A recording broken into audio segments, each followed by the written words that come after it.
Okay, here's the moment you've all been waiting for. We are going to roll out our station branding project, all the results and everything, and give you all a first look at the outstanding job that our personnel have done in creating an identity and a personality for our department and our individual stations. So without further ado, let's just go ahead and get started here. Why station branding? We wanted to give an identity to each unique area of the township. We cover several different areas, several neighborhoods. They all have a different feel. They all have something different. Why shouldn't our fire stations? Up until now, our fire stations have been kind of blah, kind of bland. Each one has a unique identification to it, but really, we never put anything into any kind of artistic uh, artwork here. So the whole thing here is to give that identity and to create some type of pride and ownership. We know from Rick Lasky's book about pride and ownership. The more ownership we take in things, the more pride we take in things, we will have an outstanding organization, or just continue to move this already outstanding organization even to higher levels. And as we are also rolling out our MVP challenge coin, I encourage you to watch that video as well to talk more about the MVP program. Just a real quick, brief overview of the MVP program here is we have created an organization over the past several years that is driven by mission, values, and pride. I know that you have heard Chief Walls and all the chief officers talking about our values and having you repeat them, having you repeat our mission statement.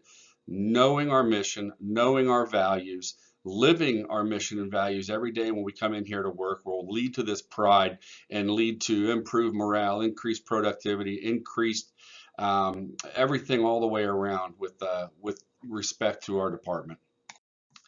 So this branding project was started back early in 2021. Actually, it goes back a little bit farther. If you watch my earlier video from 2017, we briefly mentioned some branding issues or branding topics. And that sort of just sat there in the undercurrent for the past couple years. Chief Walls and I had talked several times about creating an MVP project, an MVP challenge coin project, and things of that nature. And this was the next step along the way here. So in early 2021, Chief Walls got with Chief Burns, who then got with me to drive this process forward. We sat down, we developed some guidelines, we got with the station captains, and then truly turned it over to the station captains to drive everything. Um, the station captains are in charge of their fire stations. This is their house, their personnel, their people, and they should be the ones that get to identify or pick how they identify and the different ways that they want to identify with the community. So they received input across the board from the different unit days. They put some things together. They drew up a couple mock draw ups and everything. And from that point, we had the captains then give a presentation to the chiefs and to our assistant administrator, Jeff Weckbach. Um, Again, knowing that the administration obviously has to give final approval on this, but we really wanted our assistant administrator and our administration to really see the kind of thought that went into this and really feel the pride that firefighters feel in their station. So we got the approval on some of these designs. We went with a graphic designer who is a retired firefighter from from Florence, Kentucky. And Troy Wagner's a good friend with Lieutenant Frank. He's done a lot of artwork for Ryan in the past, and he knew exactly what we were looking for, exactly the kind of feels and the kind of inner ideas that we wanted to convey. So he developed some artwork. We went back and forth several times because firefighters are pretty finicky when it comes to this kind of stuff for some reason. So we had a few guidelines, not to belabor these things, but just to, it couldn't be offensive.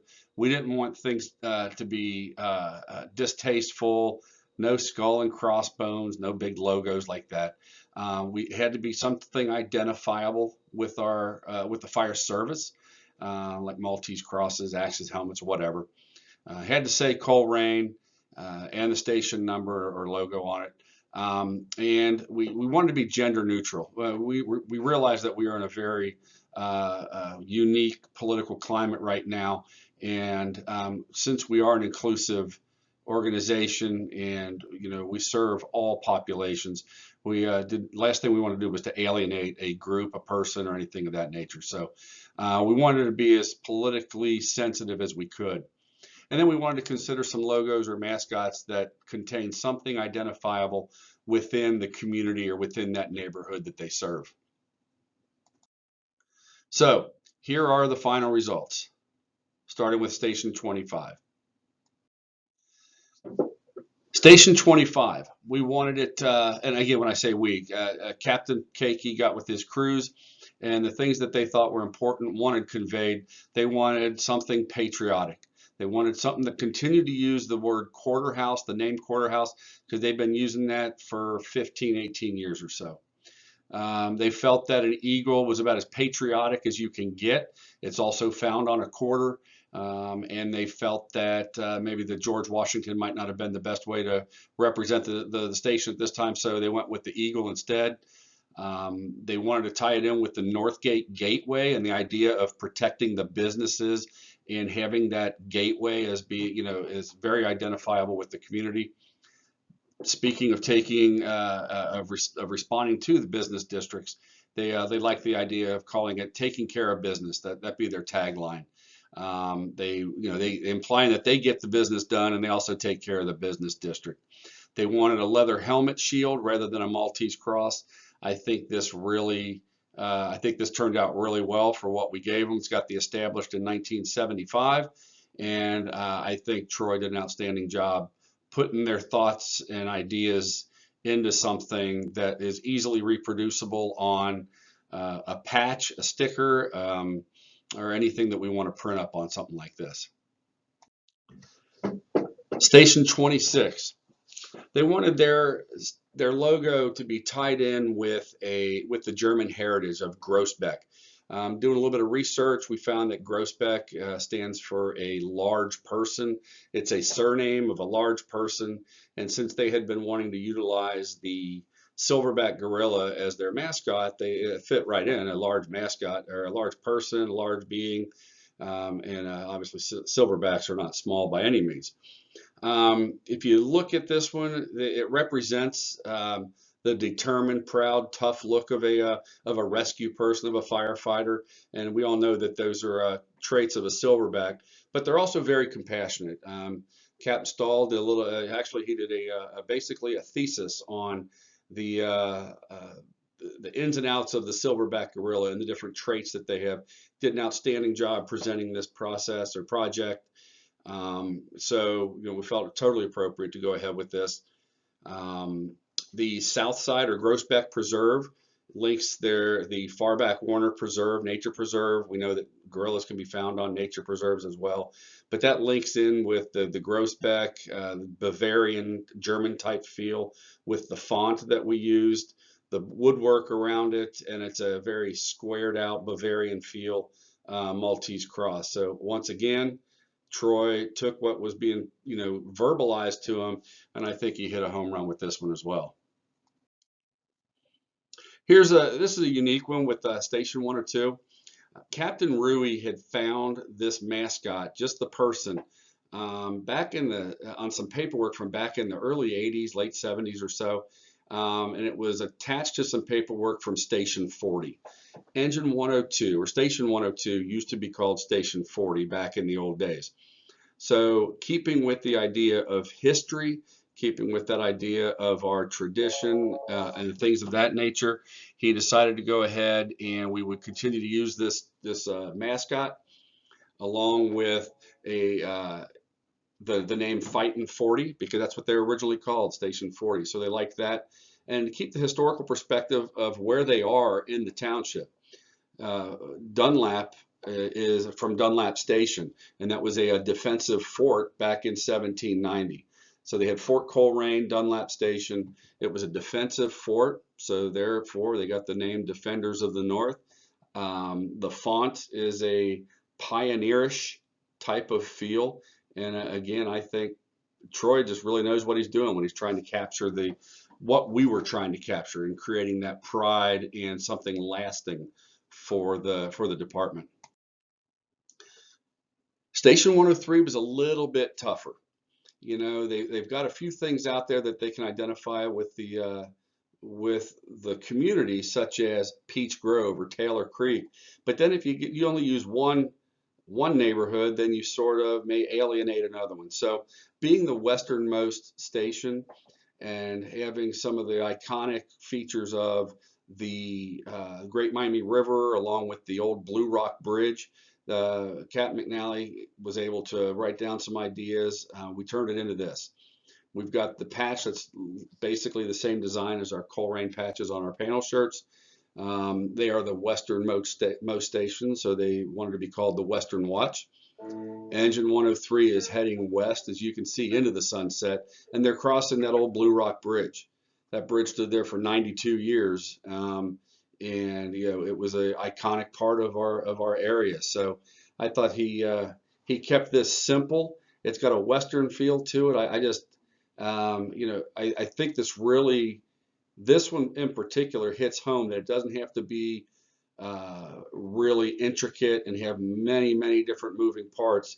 I think this captures a great feel for a station. And then Station 109. Lieutenant Frank is good friends with Troy Webster and had sort of been talking with him about getting some of these things done. He got with Captain Witherby and they were able to get through the different station or through the different unit days, and they decided that they wanted some kind of a night. We know that the Northwest Knights are in that area, Pleasant Run Elementary and Middle. They are called the Knights, so they really liked keeping it with that feel of community involvement. They wanted to go with the gold and blue color scheme. The red that we see on here is a little bit more of a trial, but it may end up going back to blue. But here, the concept of having this night with the fire and the irons, with the water tower in the back, this really tied everything in. And they wanted a really digital, sleek, modern-looking design. And again, Troy, home run. Not to be outdone, our fleet services thought, you know what? Why not us too, right? So they kept they got on me a little bit about getting something done. They already had this kind of drawn up, and they had seen some of these different pieces of logo somewhere else, and they took this piece from there and a little piece from over here, and they put this thing together. And I really like it. I love the tagline, "Without us, they walk." You know, why should the firefighters be the only ones that get to throw jabs around at each other? They did a great job with this. The circle in the middle being a mechanical gear. It's got the wrenches and everything. So I think it really did great. We have altered this already one time. We put some boxed end wrenches on it, so they're not just all four open end wrenches, but you know, that would be something that a mechanic would be finicky about, wouldn't it? So anyway, those are our 6 logos that we have for our 5 stations and our fleet services. So after these were all done, I sat down with Troy and we realized that we had the opportunity here to create a vision or to follow through and help to support a vision of taking these logos into the future. And what does that mean? In the future, we always know that we always want to remember where we came from and remember our past.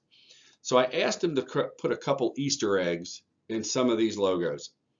An Easter egg for some of the nerds out there that deal with computer programs and games and things of that nature. An Easter egg is a hidden or secret feature. It could be a little icon, it could be a picture or something within artwork or something like that. So I asked him to place logos or some type of an Easter egg on our logo designs to honor our fallen firefighters that have fallen through and from our 3 different stations that we have. And the reason I did this was obviously honor their memory. That's what we got to do. We always want to remember where we came from, who helped form us, and who made that ultimate sacrifice. But we also wanted these things just to be so subtle, but in case somebody pointed it out, it would give us an opportunity to start talking and talk about our fallen, and show our pride in our fallen. So in station 25, as you can see here in the patriotic crest on this patriotic eagle, there is a palm leaf or a palm frond within that crest. We all know that we are right next door to Charles Palm Park. Uh, Battalion Chief Chuck Palm retired here a few years ago, and Charles Palm's daughter and son-in-law still work here with Pat and Roger Sauerwine. What better way to honor them and their continued support of the fire department after losing their father in 1977? We've got a palm frond on here, and in fact, when I first saw this was the first one that Troy did, and it really took me back. I didn't expect it to hit me as hard as that did, because he just worked it in there very unassuming, and it works. So in honor of Charles Palm, who responded out of this station, Station 25, in 1977, we have a palm frond. Station 102. We had a couple different ideas for this thing. We ended up with putting a badge on the turnout coat with a mourning drape and the two badge numbers of Captain Brockstrom and Firefighter Shira.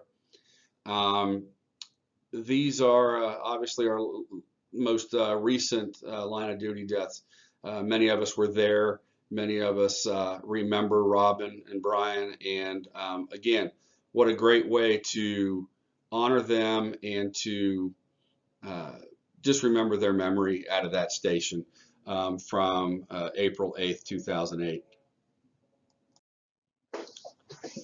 Station 26.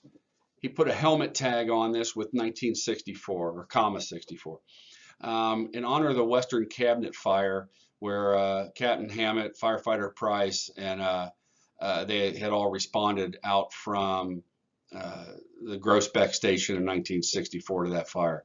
We know what happened there. Again, just a very quick and unassuming 64 on there gives us the opportunity to remember them and to bring them up in conversations. So I hope you like the designs. I hope you like the Easter eggs. I hope you like the way we tied everything together. So that's just the first part of this whole project. So where do we go from here? The next steps are to put some decals and identify our engines out of each one, and ladder and rescue out of each one of these stations. We're going to put the vinyl decals somewhere on these fire apparatus, maybe on the front doors because it's a wide open area, and they'll be there for everyone to see that they come out of that station. We're not going to put them on the ambulances at this time because they rotate through all the stations, but our fire apparatus are going to get these as soon as we can determine where to put them, and then I'll get with Mike Adler and we'll figure out where to buy them from and how to get them all. We will be putting some station plaques on either the front doors or above the bays, wherever they look the best, with their logos. We're trying right now to determine type and materials. We might end up with different types of plaques for each one of our stations. And so we are looking into that right now, like you see there with Harrison on their Station 57. Looking at an online storefront. We know that we eventually want to get some shirts and apparel and things of that made up. And so we have two fronts to go on with that. One front is possibly doing some duty approved apparel, something that might end up with the station specific logo that you want on the chest and maybe Coleraine Fire on the rear. I don't know yet. That has yet to be discussed or yet to be determined, but that might be something that we can wear after hours, after we take our polos off. Realizing that there's a possibility that some of those may have to be paid by our own money. But the other avenue we're looking at also, and that's why we really want to have this online storefront, is to possibly buy off-duty apparel. It would not look like any duty apparel, so it would not be uniform. But the sky's the limit on these things with different types of hats or scarves or shirts, sweatshirts, jackets, or whatever. But we're looking at things like that, and then possibly also using these as fundraisers for different different things that are going on. We have a great relationship with our union, obviously, and there's already been discussion how they might be able to sell some shirts, maybe even at our upcoming retirement party in September at Donna Schwab. And so we're looking at these things, and hopefully that some of us we wouldn't mind seeing Coleraine Fire somewhere between Alaska to Maine and to Hawaii to Florida. You know, we would love to see our name out there. So there we go. We've got our 5 stations, our mechanics, our patch, and from there we will continue to moving forward. I would like to thank Chief Walls and Chief Burns for allowing me to head this thing up and get this going. Again, this isn't the end. We plan on continuing with some of these things. These will be the first iterations of these, and you might see them morph into something different. But I think we've laid the foundation pretty good here. So again, thanks to everyone for their input. We appreciate it, and we'll go ahead and get these things started out there. Thanks to everybody. Be safe. Be Coleraine strong, as we are saying now in some of our videos. But take care. Bye.